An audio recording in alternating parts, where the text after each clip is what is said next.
pod launch with Personal Wellbeing. Next, we will be talking about campus resources with our guest speaker, Sara Stahlman.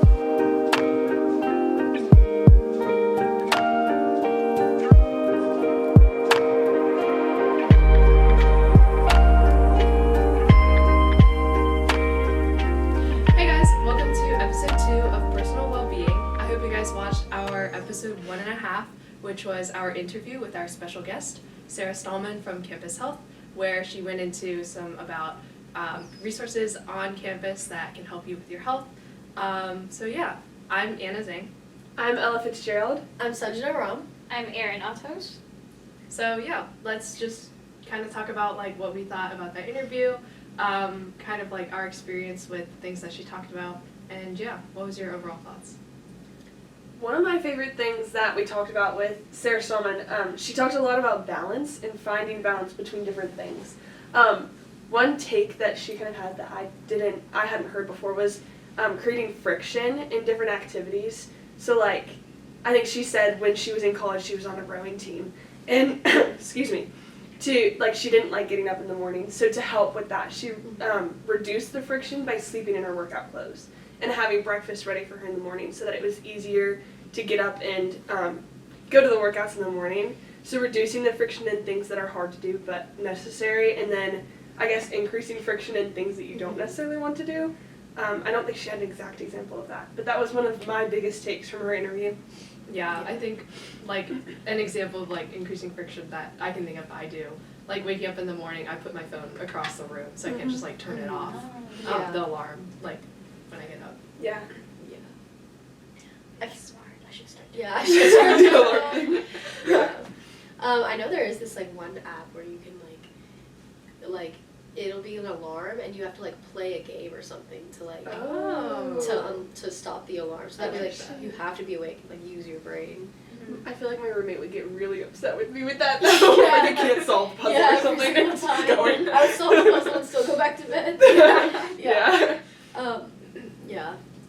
But I feel like I've also kind of like utilized ways to create friction. I'm on this dance team and we practice from 7:45 to 11 p.m. So it's pretty hard on weekdays when, you know, I have assignments due at 11:59 and when I have like other commitments. So a lot of times I'll try to like find ways to manage my time better with surrounding like those hours that I'm gone for practice. So I'll have like a set schedule laid out and I'll try to like complete all my assignments like during this time. Sometimes during class, even like when we're just like working on regular stuff, like there's no actual lesson happening, I'll try to get my assignments done right then.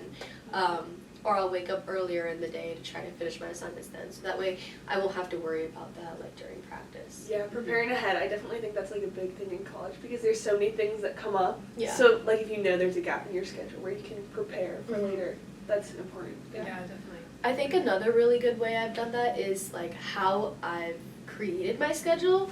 I know they talk about this a lot in orientation, but basically just like I try to find classes where I know I would be most likely to like, you know, actually go and like get the most information out of. Like, for example, I'm not really good at like waking up and going to 8 a.m. so I try not to. And I always try to find like ways to find gaps in my schedule so that way I have some sort of a break in between my classes. I don't know if y'all have ever tried this before, but at North SASB they have an academic coaching center. So they helped me set up my Google Calendar, and they helped me sync my Canvas to it, and they just helped me set up a designated time to eat lunch too, because if I'm not doing that, I'm just not going to eat lunch, I'm going to keep on working. Yeah. So I feel like having not even just designated time to do homework, but also designated time to, hey, nobody bother me during this time, or I need a long time and I want to go eat right now. Yeah. I feel like that's Yeah. really important too. Yeah. I guess scaffold your day just so you have also a routine, so you don't feel as stressed like, oh, I'm running around all over the place. Just having a routine down, and also the routine being healthy for you, but keeping breaks in there, I think that's really important. Yeah, I I know. Sorry. I know Sarah also talked about like having some kind of organization. Like different people are gonna have like different levels of kind of structure in their day. Like I think I'm definitely more of like stricter. Like I sometimes time block. I really rely on my Google Calendar. But like other people, like you might want to have a bit more flexibility. But just like having something that you can keep track of like what you're spending your time doing and like really allotting that time for like what you need to do. I think I agree with that, and I think that also encourages you to use that time effectively. Yes. When you have like specific times for doing specific tasks, like at least in my brain it's kind of like, okay, I need to get this done in this time, so it just like makes me, work more efficiently with that. Yeah. With balance, I've kind of found that it's nice to sometimes study with friends and then sometimes not, because while I'm not as productive when I'm studying with friends, I'm still getting that social experience while being somewhat productive, because I mean, we're all social beings, we're made to interact with each other, and made to be in community, so having a little bit of time to study by yourself while also having time to study with friends is a good balance, because you're in community while being productive. Yeah. And along with studying with friends, I think it's also really great to study in groups. Yes. At least for me, I learn really well with like a recall method. So oftentimes like I'll study something and then there'll be someone near me and I'll try to like act as if I'm teaching the information to them, and then it helps me remember it. So I think try to find like your strategies within finding the best ways you can use your time effectively. Yeah. I really relate to that because yesterday I was studying with a friend, but I think we also understood the way we study really well, where they study well by teaching people and I study well by talking through it. So it really helps when you know what your friend's study methods are, so that you could combine them and get, I guess, the best outcome from that. Yeah. But also, it's okay to not be productive all the time. Yeah. So I need to remember that, I mean, I could study with my friend and we could both just really lock in. It's also important to remember to give ourselves a little bit of grace. And I guess this also relates to Sarah's point of creating friction. Yeah. If we really wanted to be productive, I think it's a great idea to give ourselves our own deadlines and set a little bit of a fire underneath ourselves with maybe something like a Pomodoro method. Like, during this time, I need to do this. But then afterwards, I can give myself a little bit of a break. Yeah. Yeah. I think another thing that Sara Stahlman talked about in her interview was the Heals Care Network. I had never heard of that, but from my understanding, it's a resource where you can find other resources on campus. Which I think is cool. One of the things that they started recently was maybe they didn't start it, but I've found recently was the meditation rooms. We were talking about this a little bit before the podcast. Yeah. Like, that would be a great space to utilize a little bit. Yeah. And they have those in the Union Underground. I know they have it in the Health Sciences Library. There's probably more. Yeah, there's definitely more places. I think you can Maybe check search the Heals Care Yeah. Network to see where Yeah. they are. Yeah. Yeah. Because I feel like that's what we really need. I know people are like, I need to study, I need to cram. But it's not like you'll be productive if you can't think through because you didn't sleep. Right. Yes, Yeah, exactly. definitely. So if you need like a little crash, why not just head over? It's meant for that, Yeah. Also, sleeping is really important. Like, Yeah. I feel like especially in freshman year, like, everyone's like, up until 2 and like, not sleeping more than like 6 hours a night. Yeah. But like, I feel like, well, I can't really say, but I feel like from the wisdom of my elders, like, they figured out that sleep is actually important. Yeah.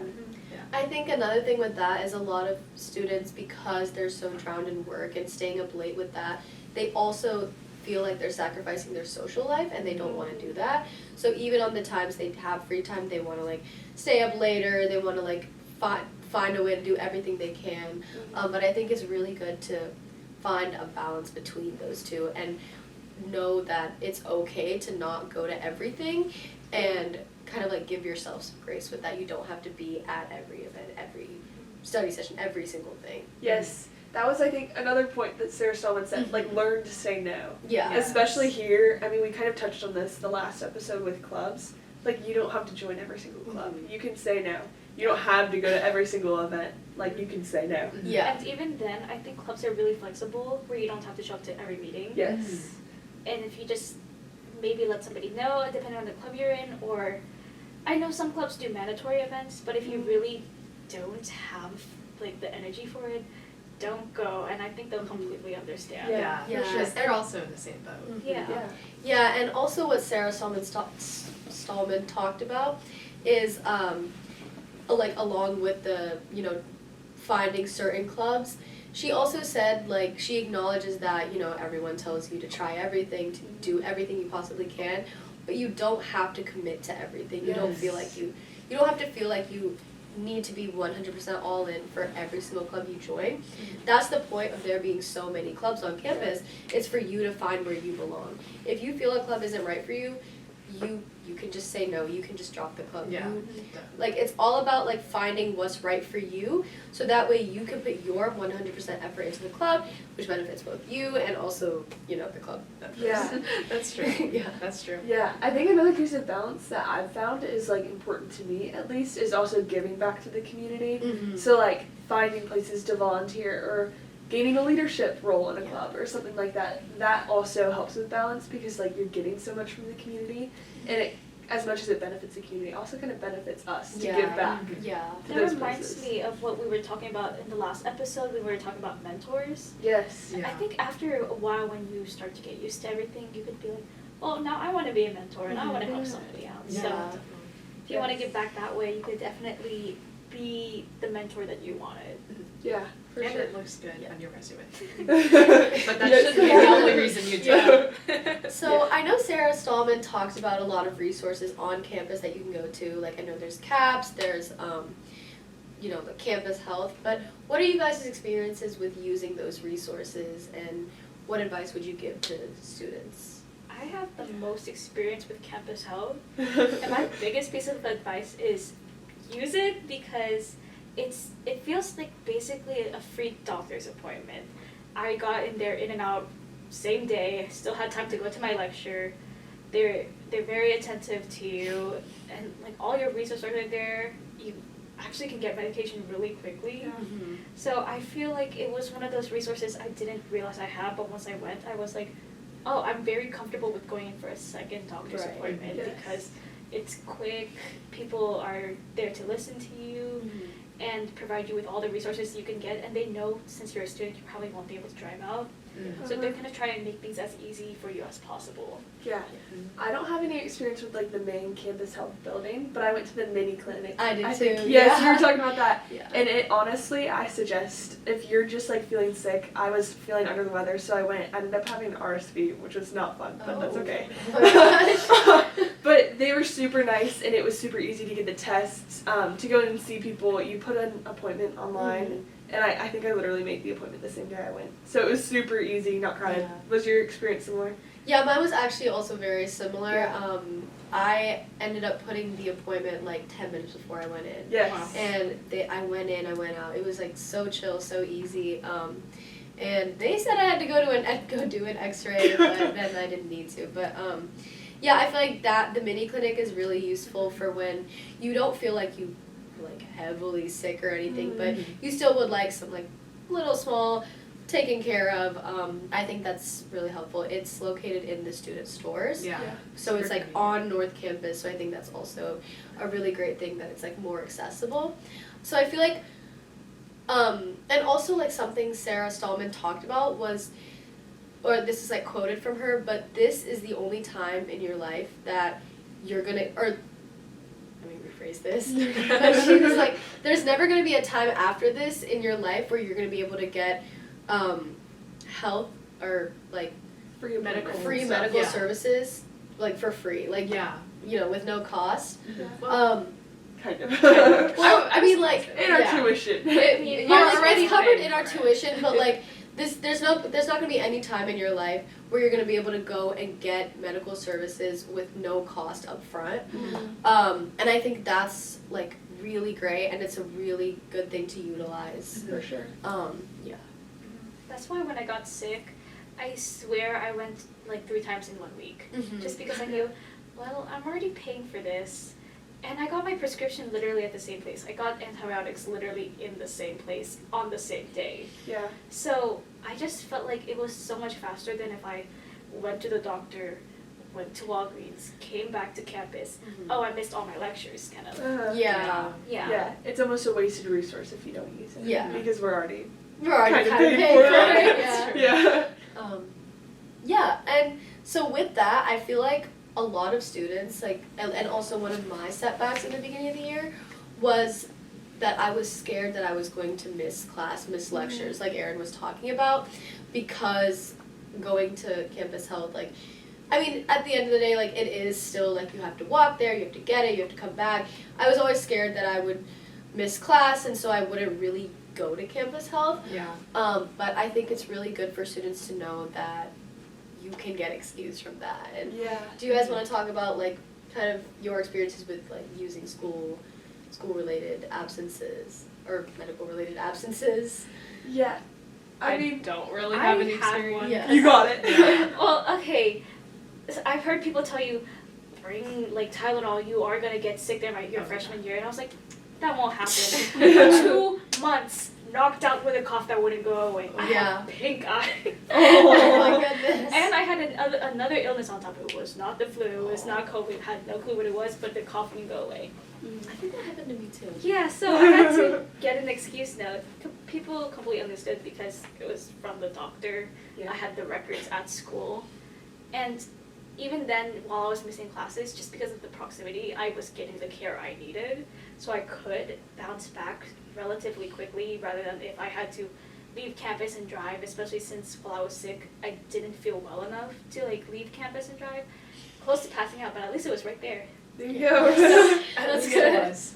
I gotta say, I'm not in like a super intense major. My major is psychology and communications, but like all of my professors have been super chill too. Like they're super understanding and have been pretty good at keeping me updated. Like if I have to miss a class or something.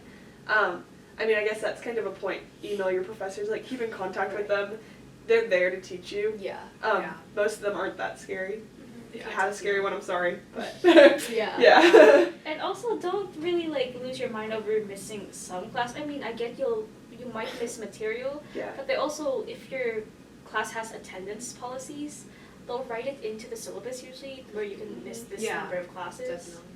And since the classes alternate between days, maybe like 4 classes missed, that's 2 weeks, Mhm. and that's Yeah, plenty of time to bounce back. for sure. Yeah. And also, I feel like the health professionals at Campus Health, like, they're very understanding with, you know, these kinds of situations, and they acknowledge, like, because all the people they're treating are students at UNC, so I feel like they're very helpful with that, with, like, kind of helping you, you know, also stay on top of your classes while Mhm. receiving the help you need. Yes, Yeah. for sure. I think something also we haven't really touched on is like the mental health resources. Mm-hmm. So like the big one's CAPS, Mhm. which is like counseling. Yeah. And I didn't, like we talked about with Sara yesterday, in our interview, like there's a lot of different options for like therapy if you wanted to do that. And like she did mention like now is like one of the few times where it'll be so accessible. So I thought that was interesting. I've never used it, but Yeah. I think it's Yeah. good to know that it's there. I think she also talked like- about- Oh yeah, go ahead. Sorry. I think she talked about like group therapy, individual therapy, and then Couples different. therapy. Yes. Yeah. So like no matter what you want, there's something there for you. Yeah. Yeah. Didn't realize there were so many different types of therapy. Yes. Like I didn't even know couples therapy was a thing here. I know they would do individual, but definitely didn't think of, oh, based on my identity, I can go to this therapy session, Yeah. which I think is really cool how they cater well to every student's identity, or Yeah. at least Sure. try to Yeah. be as accessible as possible. I think that's also something you can find on the Heals Care website if you just search up what you would like your sort of care that you want. They have all kinds of services. And I guess lastly, what we wanted to talk about, which we didn't get to really talk about in the interview, but I know it's something a lot of students are scared of, is the medical amnesty policy. I know, like, you know, you come to college, there's, you know, you're around a lot of people, lots of decisions are made, and not exactly the greatest decisions, and some things can happen from that. Does anyone want to, like, add on to that? Yes. I mean, yeah. Or like explaining the policy, basically, like if you're in a situation where someone needs medical attention, but like, you know, some aspect of like or alcohol or drugs, like the person who needs medical attention and the person who helps them get that won't like get in trouble for like what they were doing before that. They'll like the first priority for them is like having that medical attention met. Yes. Yeah, I think that's a great resource at UNC. But yeah, basically those are our resources that we've used at UNC, some of our personal experiences with it. Next episode, we're going to be talking about, Sanjana, if you want to take it away. Yeah, so next episode we're going to be talking about our future plans because we're all freshmen, sophomores. We still got some time to go at UNC, but we're going to be talking about how we plan to utilize resources in the future and also give tips to you guys about how you can find yourselves at UNC. Bye. Yay! We hope you enjoyed this episode of Common Pod's launch with Personal Wellbeing. Be sure to follow our social media found in the description below. And check out our site at go.unc.edu/pods for more Common Pod's launch content. Until next time!